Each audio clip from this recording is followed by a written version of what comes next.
There were a lot of memorable moments from the 2016 presidential campaign, a whole lot. But one moment that really stands out, even now, after all this time, is this one. So to be clear, Mr. Trump has no financial relationships with any Russian oligarchs. That's what he said. That's what I said. That's obviously what our position is.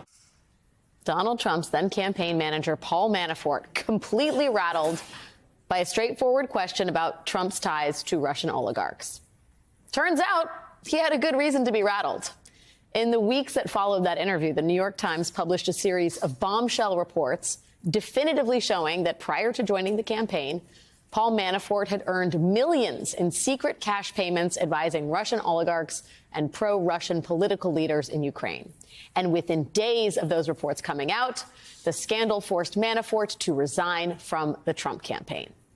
Eventually, those shady business dealings landed Manafort in federal prison until he was pardoned by Donald Trump in the final days of his presidency.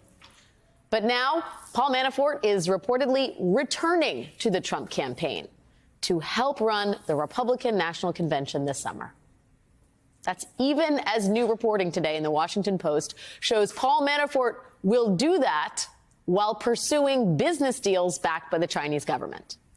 Despite that, advisors say Trump is determined to hire Manafort, likely handing him a substantial role at the RNC in Milwaukee, because Trump appreciates that his one-time campaign chairman has remained loyal to him, even while serving in prison. Just amazing stuff. And somehow, that is not the biggest news about a former Trump campaign manager turned convicted criminal. Remember that when Manafort left the Trump campaign, he was replaced by far-right strategist Steve Bannon.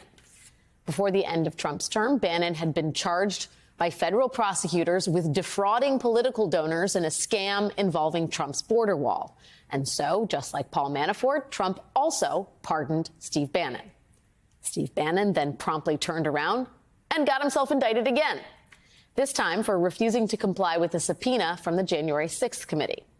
So in 2022, Steve Bannon was sentenced to 4 months in jail. Bannon appealed that ruling, and the judge agreed to postpone Bannon's jail sentence while that appeal played out. Today, a 3-judge panel rejected Steve Bannon's appeal. So it looks like former Trump campaign manager Steve Bannon could very well be headed to prison at the exact same time that Trump's other former campaign manager is completing his own journey from prison back to the Trump campaign. The Trump campaign to prison pipeline, there is really nothing like it. But that's not the end of Steve Bannon's legal troubles. It is not. Because in addition to his impending jail sentence, Bannon is also still facing charges in New York for his Trump border wall scam. And the judge who will oversee the trial for Steve Bannon's border wall con is, wait for it, Judge Juan Merchan, the very same judge who has been overseeing Trump's hush money trial here in New York. And we just learned that when it comes to recurring characters from Trump world, Judge Merchan may be losing his patience. Today, prosecutors closed out the 3rd week of Trump's hush money trial by telling the court that they just have 2 witnesses left to call, one of whom is their star witness, Michael Cohen. He will take the stand on Monday. Today, Judge Merchan told prosecutors that he had a personal request for them. Tell Michael Cohen to please stop talking about this case on social media. Cohen, as recently as this week, appears to have been using TikTok to sell T-shirts with a picture of Donald Trump behind bars. He has also appeared on TikTok wearing that very same shirt.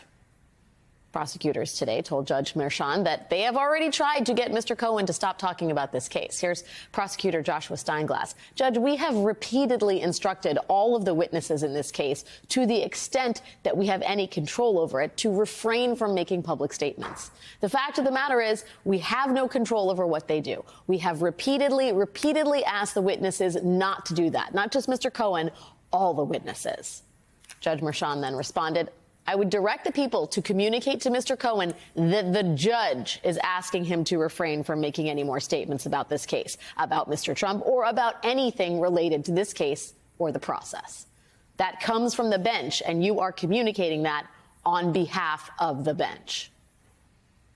All of this is a perfect encapsulation of the challenges prosecutors face by calling Cohen as a witness. He is, of course, key to showing Trump's involvement in the hush money scheme.